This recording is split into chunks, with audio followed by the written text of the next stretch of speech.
So Gatorade, whoever said that one, that's not a good choice. Gatorade, the trivia on that, I guess for you guys, was University of Florida. Did it, started out with their football team. So how long does a football game last? That was to keep them, and those guys are at college age, and keep them running, being able to play that game, and then they could go get hydrated afterwards. But that was to keep their sugar up for energy, and so it's high in glucose, or high in the sugars. So that little fucking bottle. Yeah. Coconut water is also pretty good. What's that? Coconut water. Coconut water is pretty good stuff too. It doesn't have all the electrolytes you need, but it's one of the better replacements, and one of the proper pH and the proper tonicity. It's very good stuff. Pedialyte. Pedialyte is terrible. A lot of people choose Pedialyte. Pedialyte is designed for kids, and the specific ailment that you use it for on kids is vomiting and diarrhea. So it's a different dehydration, and you're not losing. It's a different chemical thing. A lot of people do use it. If you're very dehydrated and you're an adult and you're already in some kind of like renal compromise, your kidneys are having problem, that drinking that Pedialyte could actually cause you to go into renal failure, shut your kidneys down. So be aware of that.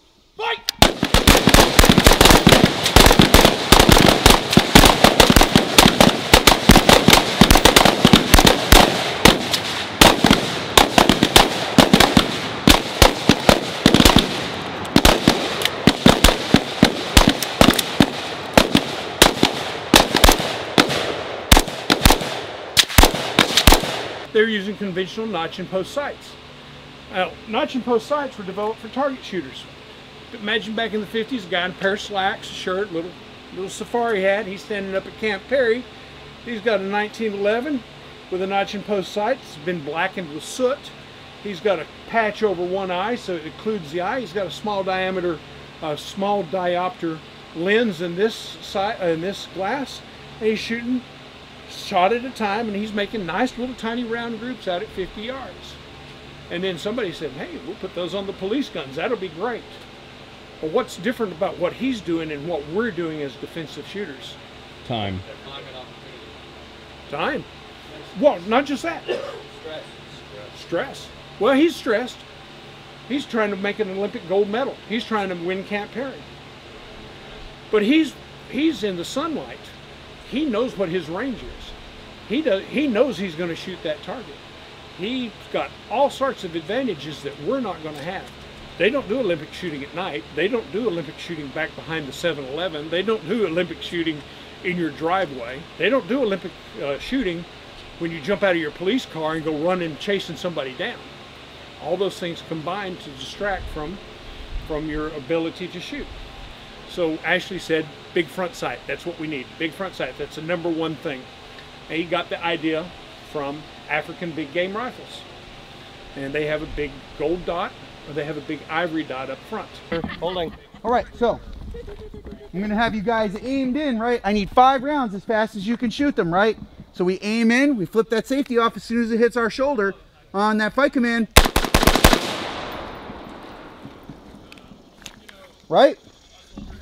We're going ahead and we're going cranking them things off. This is called speed limit drill, all right? When we drop down into that kneeling position, now we're at 100 yards, so we got to kind of pay attention to what we're doing at this point, right? So we're going to slow down.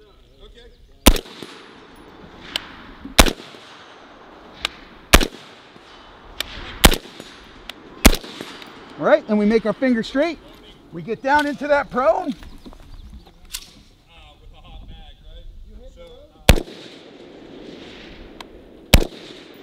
And then we miss all our shots. One more. Hit it. All right, there we go. Hit it. Hit it.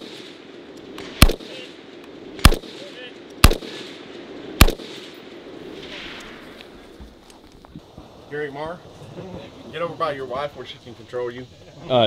Tim? Yes. Since you're like the shotgun guy. Yeah, you know why I'm the shotgun guy, don't you? Yeah. Nobody else wants to do it.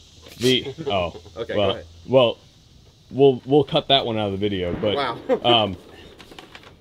the no bullshit, what is the purpose of the nickel plating the lead? Okay, nickel plating the lead, the purpose of that is to keep it from flat spotting, keep it from hitting itself and making a flat spot on the round where we have flyers. In the barrel? Or yes, in... when it's coming out of the gun. When yeah. it gets to the end of the gun, it constricts down to the choke size that the gun is made for. And when it does that, it will push those rounds together. And Fiocchi decided, well, some of them, like I said, Winchester uses a median in their double-aught buck round. It's a lead round. They put a bunch of median in it, which is no flakes of plastic. And what they're trying to do there is keep that from hitting one another. So they use it with median to keep it from flat spotting. Fiocchi said, well, heck with medium, let's just nickel plate this stuff. So you got soft lead with nickel plate over it, so it makes it harder, so it's less likely to flat spot and come out and go wild. Which one do I pick? Well, number one, it depends on what gun you're using. If you're using a semi-automatic, I'm going to tell you to go to a 1325 because semi-automatics are either inertia driven or gas driven, and they got to have gas to run this gun. So the 1150 feet a second usually is a general rule. Anything above 1200 feet will run out of a semi-automatic gun, usually, but you must test them.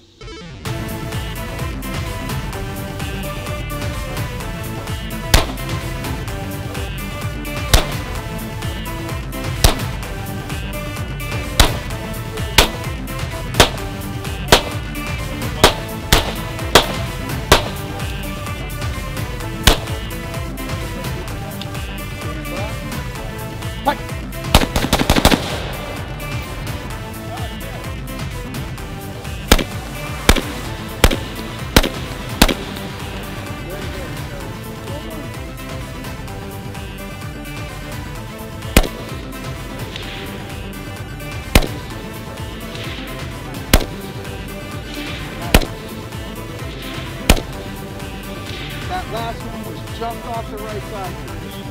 Just off the right? Yep, just off the right. Bam. There it is. Yep.